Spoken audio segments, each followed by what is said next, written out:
The tactical shooter, much more advanced than the contemporary shooter. It's also less linear in that you have time and space to make your decisions and plan your next move. Consequently, it's a little more complex. Personally, I haven't played many of these kind of games. I have experienced SOCOM 1 and 2, which was the first time I ever played a game that allowed me to use a microphone to give orders to my squad members. That was very innovative at the time.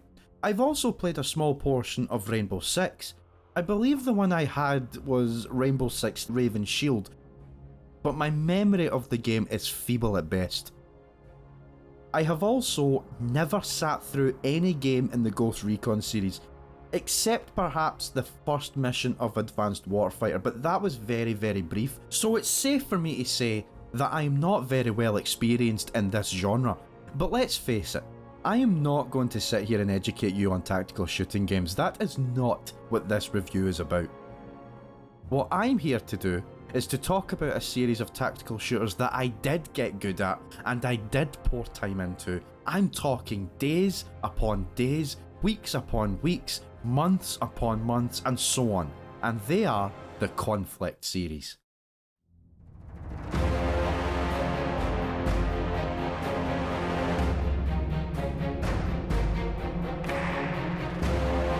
Developed by Pivotal Games, a small company based in the southwest of England, the Conflict franchise only lasted from 2002 to 2008, with the developer only making 5 installments before going defunct. The only game they developed away from the Conflict series was the video game adaptation of The Great Escape, which was regarded as okay by a lot of critics, but was almost forgotten about soon after. So it's safe to say that aside from The Great Escape, Pivotal Games were a one-game developer, a one-franchise developer, as they never developed anything else apart from a Conflict installment. And on this episode of GB Reviews, I'm going to take a look at the first game in the series, and probably the one I played the most, Conflict Desert Storm.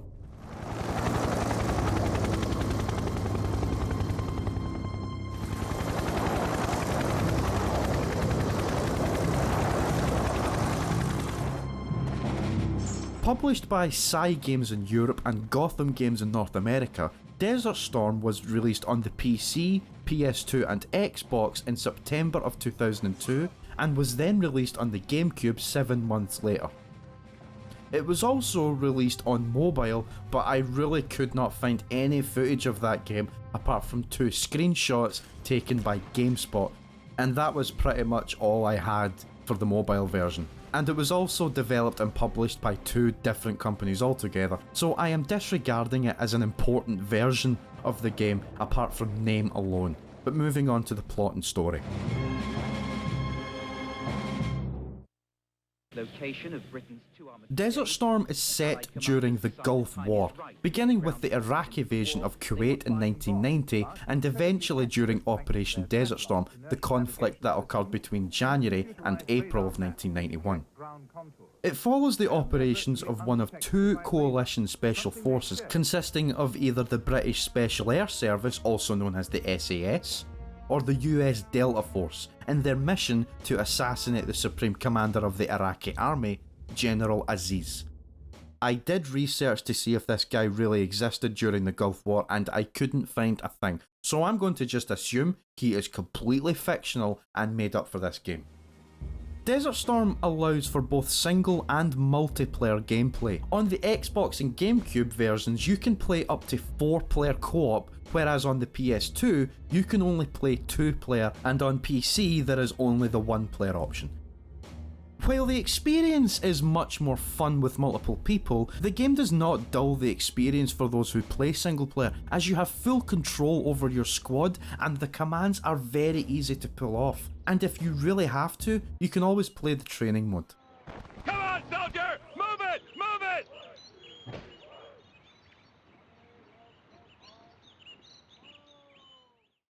Before beginning the game, you are given the option to select one of 2 special forces. The differences are not that much noticeable apart from certain statistics each soldier has, the accents, and the attire. Your squad comprises of 4 soldiers.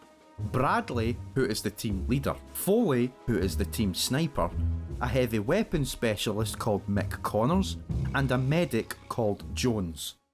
You are not encouraged to go in guns blazing in this game. The point is to complete each mission as carefully as possible without raising too many alarms. Should an alarm go off and reinforcements arrive, you can still get the job done, even if it is sloppy. The first mission only has you controlling one soldier, and your job is to rescue your team's sniper, Foley. After playing about 2 or 3 missions, you will eventually have full control of all 4 members of your squad. You can switch between each soldier at will, and you can also point to where you want other members of your squad to go. You can even command them to do certain tasks, such as repairing vehicles, attacking enemies, and you can even pick and choose whether to have your squad remain discreet or fire at will. As the game progresses, your squad can rank up and improve each soldier's unique ability. Obviously, the higher you rank, the more efficient your soldier is. There is also a light permadeath mechanic in this game, in that if any of your teammates die during a mission, they are gone forever, but they are replaced with a new soldier. The kicker here is that the new soldier is regarded as a new recruit, and his rank and abilities are all reset to their base amount and will not be as effective as their prior counterpart. I kind of like this feature, as each new recruit would have a different name as well. This was never brought back in future installments, as the death of a squad member would end up resulting in mission failure.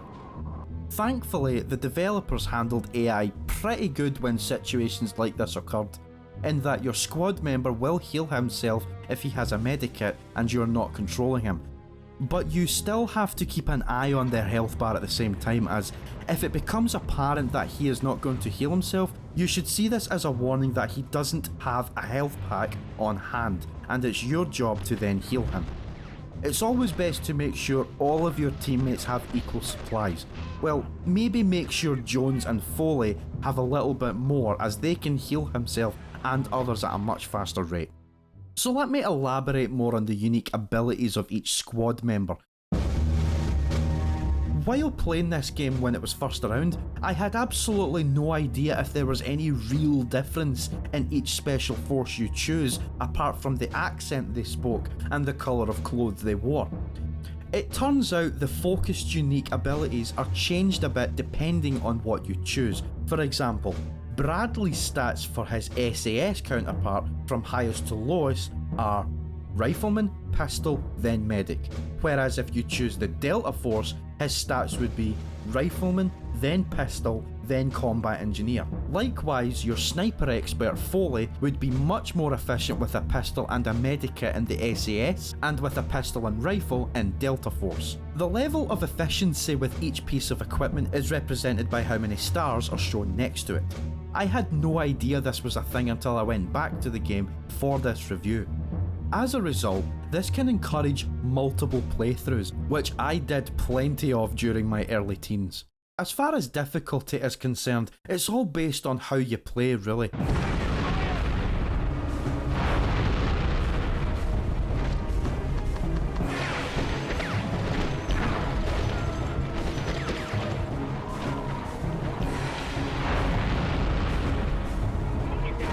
If your playstyle is to run and gun, then there is a high chance you will be running into more enemies than usual, as in most cases, if you are seen, reinforcements will arrive and you will be in that level longer than you intended.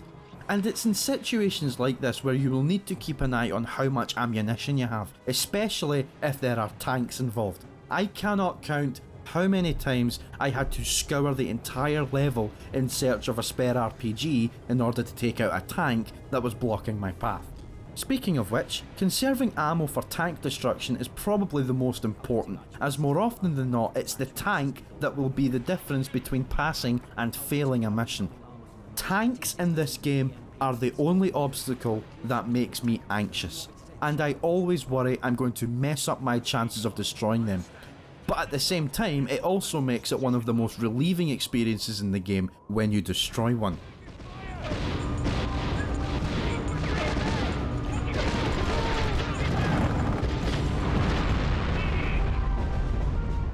Some missions will also allow you to have a vehicle to use throughout the level, including a tank.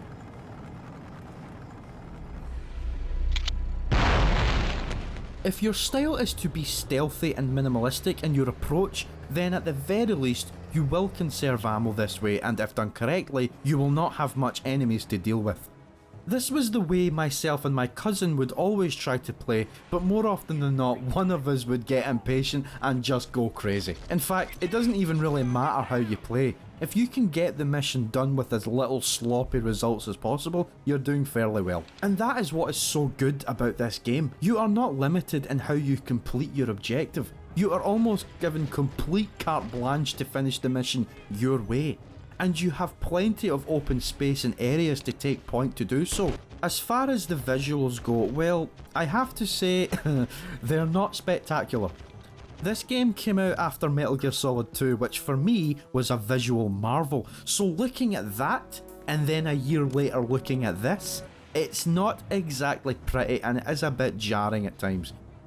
Even the draw distance isn't that good, and when it comes to firefights, you're not going to see that many soldiers on screen at once, so there isn't much in the way of multiple enemies to take on as a result.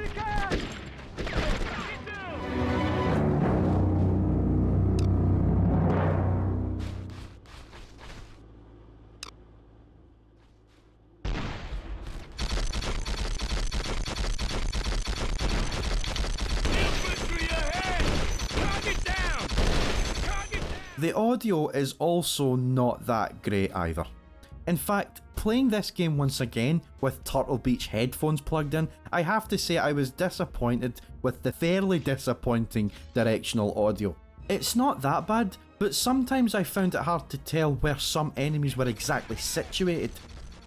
But then again, if I was able to play it on a mono TV in the early 2000s, I suppose I was asking for too much sticking on a pair of 7.1 virtual surround sound headphones. But it is handy if you have a teammate further away from you and he sees an enemy before you do, as when an enemy comes into view, your squad will always call out that they've spotted him. Infantry ahead! I found this very helpful at times. If this game was ever brought to the PS4 along with other PS2 classics, I would hope they would improve the audio capabilities. My headphones would get an absolute kick out of that.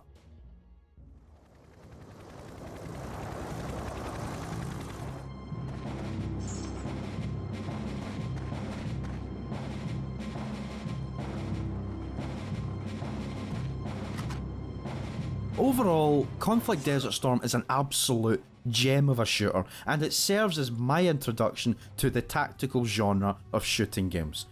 It's a shame that these games died off, and that the series never went off on a high note, as the latest installment, Conflict Denied Ops, was a terrible, generic Rainbow Six knockoff. It went from a third person to first person, and had nothing to do with the original 4 games. But at least I have Desert Storm and the others to go back to. And with that, I'm going to close off this review, and I want to say thanks again for checking this review out, and if you enjoyed it, maybe give it a like, and subscribe if you want to see more. No pressure, I do these videos out of my own enjoyment, and with that said, this has been Gamerboy talking to you on GB Gaming, where video games come first. Thanks once again, and I'll see you again soon. Cheerio.